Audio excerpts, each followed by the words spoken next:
አለ 200K ስለገባ በጣም ደስ ብሎኛል። ያው ከዚህ በላይ ደግሞ 300,000 400,000 ብሎ ደግሞ ለ1 ሚሊዮን ያብቃ። የትላንትናው የኤፋ ቤት ጦርነት እንግዲህ አይታችሁታል። ኮሜንቱ በሙሉ ሃይሚ ሃይሚ ሃይሚ ሃይሚ ነው የሚለው። በስመ አብ እንዳለ ኮሜንቱ ሃይሚ ታውቃላችሁ። የሰው ቤት ሄደው ግልብጥ ግልብጥ ግልብጥ አድርገውታል። ምስቅልቅሉን በመንሽ ነው በቃ ገብታ ያመነሹት ማለት ነውና ሃይሚዬ ትላንትና ወንድሜ እንኳን ደስ አለህ። ያው ኤፋን መሰለኝ ማለት የቆየ ቪዲዮም አይመስለኝም ያየሁት ቲክቶክ ላይ ነው ቪዲዮውን። ወንድሜ እንኳን ደስ አለህ የሚል ቪዲዮ አየሁኝ ማለት ነው። እንዳልመጣ ያለሁበት ሙድ ጥሩ አይደለም፣ ትረዳኛል ብዬ አስባለሁ። እንኳን ደስ አለህ፣ ከዚህ በላይ እንጠብቃለን ብላለች እንግዲህ ቅመሟ ማለት ነው። እነ ኢፋ ቤት የተለቀቀው ቪዲዮ ማለት ነው። በጣም በጣም በጣም ያሳቀኝ ፓርት አለ በጣም ማለት ነው። እኔም ብለው ይቅርታ አድርጉልኝና ግን ማለት ነው በኢፋና በህያብ ፍቅር የማትደመሙ ሰዎች ግን አላችሁ። የእውነት እኔ በእውነት ለመናገር ማለት ነው ሚዲያ ላይ በጣም ብዙ ጥንዶች አይቻለሁ።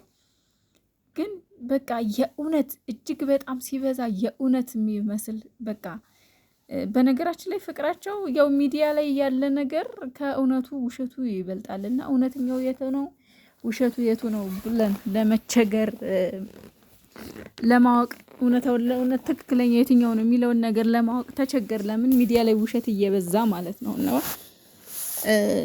እንጂ የህያብና የኢፋ ፍቅር ግን እኔ እንጃ እኔ በቃ የእውነት ነው የሚመስለኝ። የእውነት ነው በቃ ማለት ከልብ የመነጨ አለ አይደለ ደስ የሚል ፍቅር ነው ያላችሁ እና መድኃኒዓለም ፍቅራችሁን ያብዛው። የእውነት ከዚህ በላይ ጨምሮ ይስጣችሁ፣ ለትልቅ ደረጃ ያደርሳችሁ።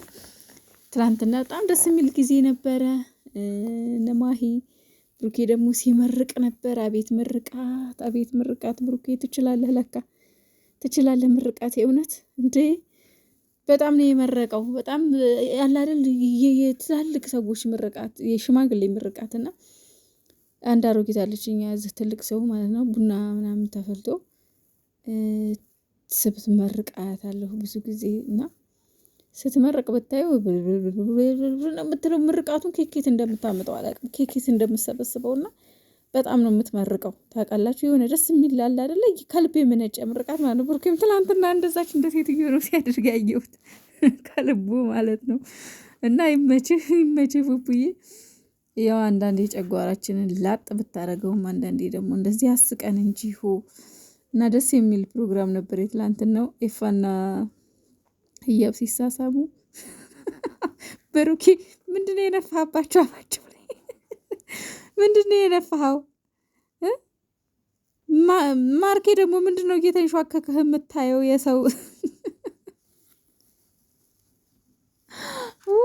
እግዚአብሔርን በጣም በሳቅ ነው የገደሉኝ። የትላንትናው ቪዲዮአቸው በጣም ነው የሚያስቀውና ይመቻችሁ እና ቅመምዬ ቀረሽ ጠፋሽ ስትሉም የነበራችሁ ሃይሚዬው ብቅ ብላ ማለት እንግዲህ በቻናል በሌላ ቻናል መታ ይሁን በቲክቶክ ይሁን ፖስት ያደረገችው እኔ ብቻ ሀዩ የምትባልሽ ፖስት አድርገው ነው ያየሁት ቲክቶክ ላይ እንጂ በየት በኩል እንደመጣች አላቅም። ግን ትላንትና ሃይሚ በሌለችበት የሚል በጣም ኃይለኛ ተቃውሞ ነበረ።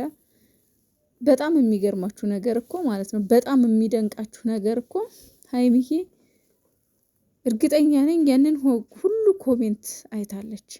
እያንዳንዱ ዩቲዩበር የሚሰራውን ቪዲዮ አይታለች። እና አያችሁ ብዙዎች ትላንትና ኤፍሬምን ሲወቅሱ ነበረ።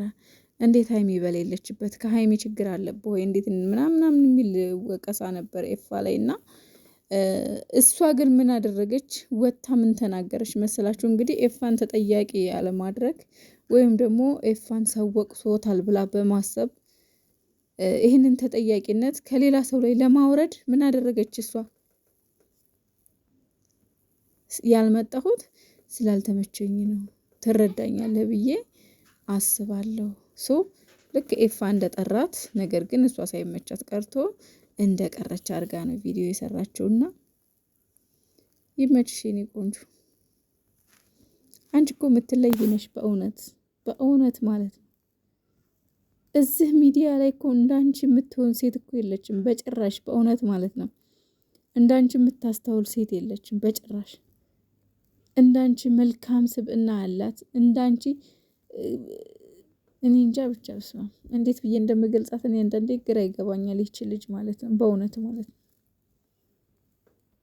በጣም ግራ ይገባኛልና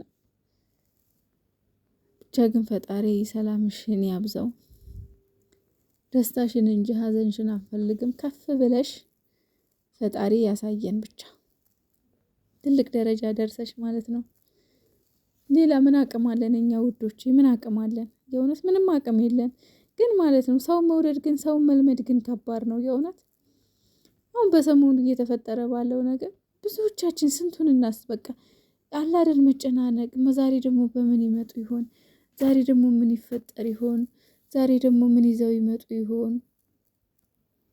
ይህ ሁሉ ምንድነው? ፍቅር ነው። ለእናንተ ያለን ፍቅር፣ ለእናንተ ያለን መውደድ፣ ለእናንተ ያለን ስስት። እንዲህ ሰው ባልና ሚስት ያፈቅራል እንዴ አንዳንዴ ይባላል ያስብላል። የምር እኛ አንቺን ብቻ አይደለም ከነባለሽ ነው የወደድንሽ። ግን አንዳንድ ጊዜ ያው የሚዲያው ባህሪ ሆነና የስራው ሁኔታ ምናምን ሊሆን ይችላል ምናልባት ይሄንን እያደረገ ያለው። ትላንትናም ብሩክ ሴት ይዞ ቢመጣም ያው አለ አይደል ያው እኔ እንጃ ብቻ እኔ በፊት በእነ አብርሃም በጣም እፈራ ነበረ። እንደው የልጆቻችንን ልቦና እንዳይቀይርብን እንደዚህ አይነት አይዲያ ይዘውብን እንዳይመጡ ፈጣሪ ይርዳን እል ነበረ። ማለት መጀመሪያ ታውቃላችሁ አብርሽና ሩታ በጣም ተወዳጆች የፍቅር ተምሳሌት የሚባሉ ዩቲዩበሮች ነበሩ። በጣም ከሚገባው በላይ እጅግ በጣም በቃ አለ አይደል ዩቲዩብ ላይ መንደር ላይ እንደነሱ ፍቅር አስተማሪ አልነበረም። ግን የሆነ ጊዜ ላይ ያው አለ አይደል ያልፋል ሰው።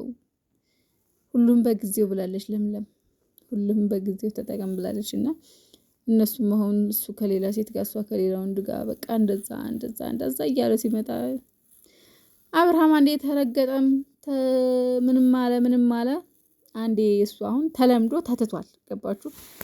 አሁን ደግሞ እናንተ የዛን አይነት አቅጣጫ ነው የያዛችሁትና ብቻ ፈጣሪ ልቦናችሁን ይመልሰው፣ ሁለታችሁንም ወደ ራሳችሁ ይመልሳችሁ።